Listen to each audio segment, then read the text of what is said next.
बद्दुआ। मेघना भाभी, अभी काम खत्म हुआ ही नहीं और आप यहाँ आराम से बेडरूम में एसी का आनंद ले रही हैं। आपको दोपहर में अपने बेडरूम में आने की क्या जरूरत है? वही माँ के पास बैठी रहा करिए। माँ को अकेला मत छोड़ा करिए, उनका सहयोग किया करिए। कोई आता जाता है तो क्या कहेगा कि नई बहू सास और ननद को अकेला छोड़कर अपने बेडरूम में चली गई। एक दिन ज्योति सुबह सुबह अपनी भाभी पर चिल्लाने लगी, भाभी, आपका पल्लू सिर से कैसे खिसक गया? ऐसी साड़ी पहनने से क्या फायदा जिसमें पेट पीठ सब दिखे? कायदे से पहना करिए। कुछ तो नारीत्व की गरिमा का ध्यान रखा करिए। हर समय कभी घूंघट तो कभी पीठ उघाड़ कर चलती रहती हैं। भाभी, आपने लिपस्टिक का ये कौन सा शेड लगा लिया? गवारों जैसा। इतनी ऊंची ऊंची साड़ी पहनती हैं। आप शहर में ब्याह कर आई हैं, अब अपना गांव देहात भूल जाइए। ये है ज्योति, 3 भाइयों की अकेली बहन। गजब नक चढ़ी। अपने आप को एकदम परफेक्ट और सामने वाले को एकदम फूहड़ समझती। बड़े भाई रघुवीर के साथ ही माँ बेटी दोनों रहती। बाकी 2 भाई बाहर रहकर पढ़ लिख रहे थे। माँ सुमन जी भी कभी कुछ नहीं कहती, बल्कि हंसकर उसकी हरकतों को और भी समर्थन देती। बड़ी भाई रघुवीर की शादी होकर भाभी मेघना ब्याह कर इस घर में आई। अच्छी खासी पढ़ी लिखी मेघना को गवार मानकर ज्योति हर समय उसके कामों में मीन मेघ निकाल कर अपनी भाभी मेघना को सुनाती रहती। ननद ज्योति खुद तो कुछ काम करती नहीं, जो काम मेघना करती उसमें कमी ही कमी निकालती रहती। एक साथ जो काम करती वो सब ननद ज्योति करती थी। सुमन जी खुद तो बहू को ज्यादा कुछ नहीं कहती थी, लेकिन बेटी को कभी नहीं रोकती थी कि बहू के साथ ऐसा व्यवहार मत करो, उसे अपनापन प्यार दो जिससे उसे भी खुशी मिले। आज मेघना को अपने पति रघुवीर के साथ उनके एक दोस्त के यहाँ जाना है और वो खूब अच्छे से तैयार होकर बाहर आई। रघुवीर ने भी आंखों ही आंखों में उसकी तारीफ की। ज्योति से ये देखा नहीं गया। भाभी, आपने ये कौन सी साड़ी पहन ली? बिल्कुल अच्छी नहीं लग रही। मेरा भाई इतना हैंडसम स्मार्ट और आप उनके साथ आप बिल्कुल अच्छी नहीं लग रही। जाइए, जाकर साड़ी बदल कर आइए। चलिए, मैं निकाल कर देती हूँ। और ये लिपस्टिक तो आप हल्का सा लगाया करिए, ज्यादा लिपस्टिक लगाकर आप गंवार लगती हैं। ज्यादा मेकअप भी अच्छा नहीं लगता।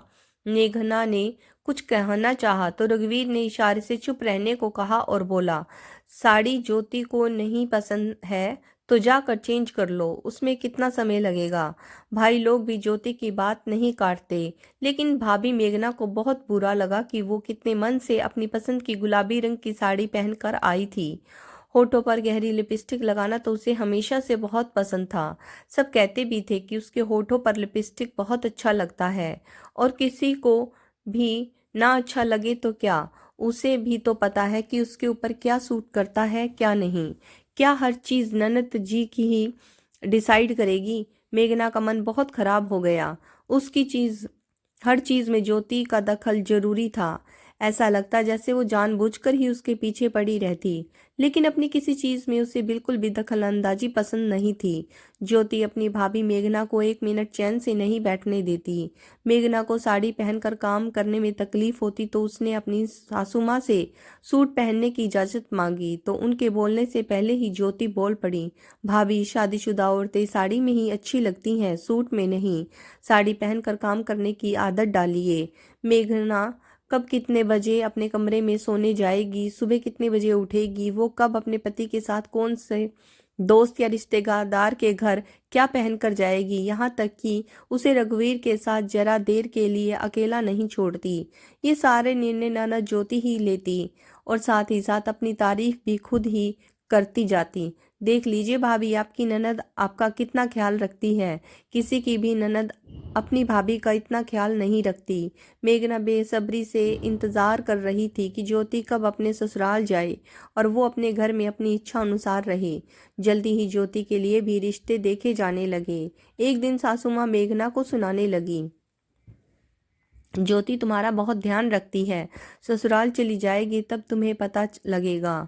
तुमने और अभी औरों के घरों की नंदें देखी नहीं है, भाभी का जीना दुश्वार किए रहती हैं। एक हमारी बेटी है, भाभी की हर बात का ध्यान रखती है, एक एक चीज पर निगाह रखती है। ऐसी ननद ढूंढने से भी नहीं मिलेगी।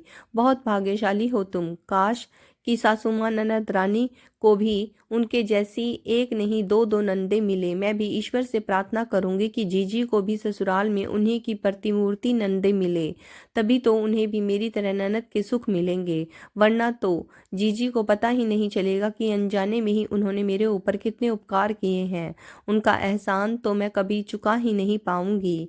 आज मेघना ने बड़े ही प्यार से सासू माँ ननद जी को आईना दिखा दिया।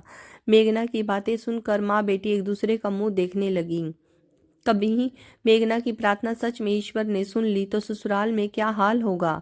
किस्मत से ज्योति को दो दो नंदे मिली, वो भी उससे 4 कदम आगे।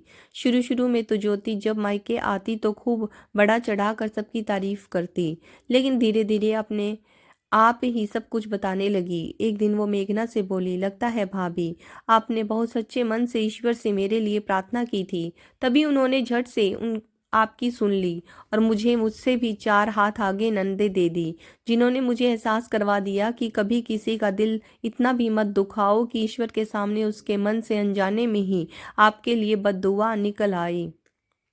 मुझे अपनी गलती पता चल गई है, मैंने ज़रूरत से ज़्यादा आपको परेशान किया, इसलिए अब भुगत रही हूँ।